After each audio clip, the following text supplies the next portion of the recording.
संघ प्रमुख मोहन भागवत ने संघ के 100 साल पूरे होने पर यह बात कही कि भारत में 4 तरह के हिंदू हैं।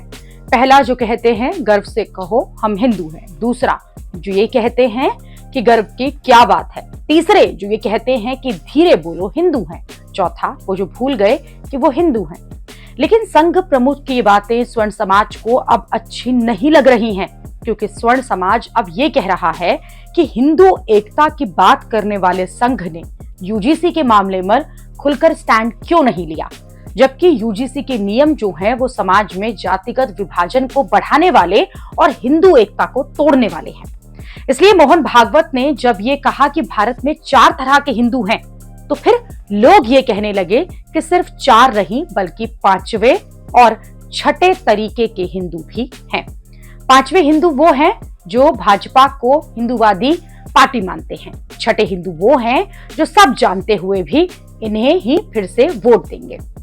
जो लोग यूजीसी कांड के बाद स्वर्ण समाज के लिए लड़ रहे हैं और स्वर्ण समाज के साथ हो रहे अन्याय की आवाज उठा रहे हैं, उनका साफ साफ आरोप है कि भाजपा भी वही जातिगत जातिवादी राजनीति कर रही है जो कि दूसरे दल करते रहे हैं। यहां तक कि अब भाजपा उन दलों से भी आगे निकल चुकी है। ये भाजपा के लिए बड़ा चैलेंज हो गया है, क्योंकि स्वर्ण समाज का गुस्सा जो है वो लगातार भारी पड़ता जा रहा है।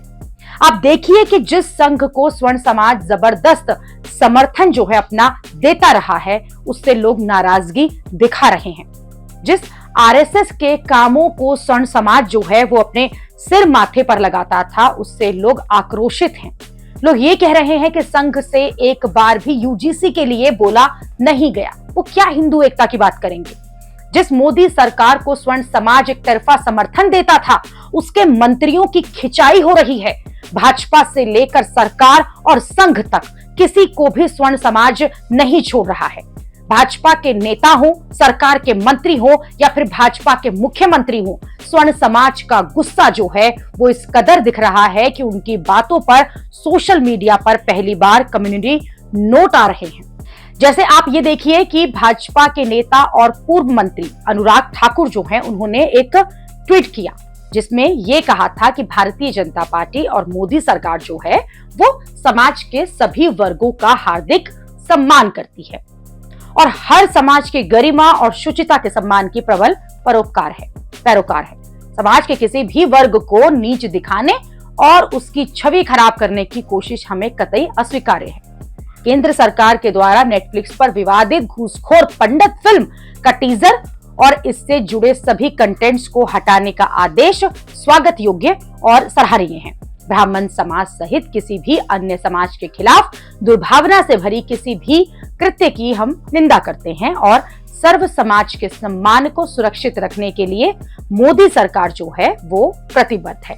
अनुराग ठाकुर ने ये ट्वीट किया, लेकिन स्वर्ण समाज के गुस्से का आप अंदाजा लगाइए कि इस ट्वीट पर कम्युनिटी नोट लोगों ने लगा दिया और जिसमें ये लिखा हुआ है कि मंत्री जी इतने बेशरम हैं कि थोड़े दिन पहले इनका मुंह जो है वो यूजीसी जैसे मुद्दे पर नहीं खोले और जैसे ही दिखा कि यूजीसी की वजह से स्वर्ण वोट जो है वो छिटक रहे हैं, तो आ गए फिल्म के नाम बदलने को लेकर क्रेडिट जो है उसको लेने, जो कि कोर्ट के द्वारा पहले ही निरस्त हो चुका है। यानी कि स्वर्ण समाज अब कुछ भी समझ रहे हैं और खुलकर कह रहे हैं कि अगर उनके लिए कोई मुंह नहीं खोलेगा तो उससे इसकी कीमत जो है वो चुकानी पड़ेगी। ऐसा नहीं चलेगा कि स्वर्ण समाज अपने साथ अन्याय को सहता रहे और ऐसे लोगों को समर्थन भी करता रहे। कई लोग अब ये भी बात कह रहे हैं कि आखिर ये छोटी सी बात समझ नहीं आती कि जब भाजपा के नेता जो हैं वो किसी मुद्दे पर बोल नहीं पाते, तो फिर उसी मुद्दे पर दौड़े दौड़े श्रेय लेने के लिए क्यों आ जाते हैं। सोशल मीडिया के इस जमाने में सबके सब जो हैं वो सार्वजनिक तौर पर बेइज्जत हो रहे हैं, फिर भी श्रेय लेने की जो होड़ है इन नेताओं में लगी रहती है। इसी तरह से स्वर्ण समाज का गुस्सा भाजपा के दूसरे नेता जो हैं उन पर भी फूट चुका है, जो कि यूजीसी पर सुप्रीम कोर्ट के फैसले पर आते ही तो उससे पहले तक तो उन्होंने मुंह नहीं खोला, लेकिन जैसे ही यूजीसी के नियमों पर माननीय सुप्रीम कोर्ट ने रोक लगाई तो मोदी सरकार का थैंक यू कहने लगे और क्रेडिट लेने के लिए आ गए। इसी तरह से घूसखोर पंडित फिल्म के नाम पर बवाल हुआ और स्वर्ण समाज जो है एक साथ हुआ, गुस्सा दिखाया, फिल्म बनाने वालों ने माफी मांगी, फिल्म वापस हो गई। तो फिर मोदी सरकार के मंत्री और भाजपा के नेता जो हैं वो क्रेडिट लेने आ गए कि जैसे ये काम जो है वो उन्होंने ही करवाया हो, जबकि स्वर्ण समाज ने अपने दम पर अपने मान और सम्मान के लिए ये लड़ाई लड़ी और अधिकार के लिए जो लड़ाई लड़ी उसमें वो जीते भी। स्वर्ण समाज का गुस्सा इस बात का है कि जातिगत तुष्टीकरण की राजनीति में स्वर्ण समाज के साथ अनदेखी हो रही है, क्योंकि लोग समझते हैं कि स्वर्ण समाज भाजपा के साथ नहीं जाएगा तो कहां जाएगा। लेकिन स्वर्ण समाज ने बता दिया कि अब ये सब नहीं चलेगा।